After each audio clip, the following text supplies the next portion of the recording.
લીમખેડાના પાણીયા ગામે અજાણ્યા વાહનની અડફેટે સગર્ભા બાઇક સવાર મહિલાનું કરુણ મોત। ટીવીએસ એપેચી બાઇક નંબર GJ17CN 3895 પર પતિ સાથે જઈ રહેલી સગર્ભા જયશ્રીબેન કમલેશભાઈનું અકસ્માતમાં મોત। અજાણ્યા વાહન ચાલકની ઝડપી કાયદેસરની કાર્યવાહી કરવાની માંગ।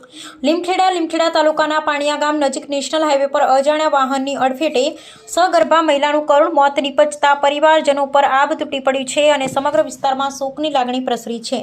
મળતી માહિતી મુજબ નાટાપુર ગામના જયશ્રીબેન કમલેશભાઈ પોતાના પતિ સાથે TVS Apache bike number GJ17CN 3895 પર નાટાપુરથી રહીબાર ગામે પોતાના પિયરમાં સામાજિક અશુભ પ્રસંગે જઈ રહ્યા હતા। દરમિયાન પાણીયા ગામ નજીક નેશનલ હાઈવેના ક્રોસિંગ વિસ્તારમાં અજાણ્યા વાહનની અડફેટે બાઇક આવી જતા ગંભીર અકસ્માત સર્જાયો હતો। અકસ્માતમાં સગર્ભા જયશ્રીબેનનું કરુણ મોત નીપજ્યું હતું।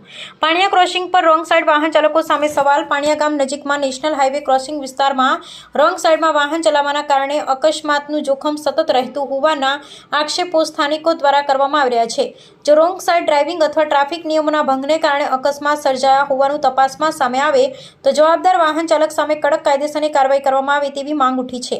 અજાણ્યા વાહન ચાલકને શોધવા સીસીટીવી તપાસની માંગ। અકસ્માતમાં સામેલ અજાણ્યા વાહન ચાલકની ઓળખ માટે આસપાસના સીસીટીવી ફૂટેજ, વાહનના અવશેષો તથા અન્ય ઉપલબ્ધ પુરાવાઓને આધારે તાત્કાલિક તપાસ કરવામાં આવે તેવી પરિવારજનો અને સ્થાનિકોની માંગ છે।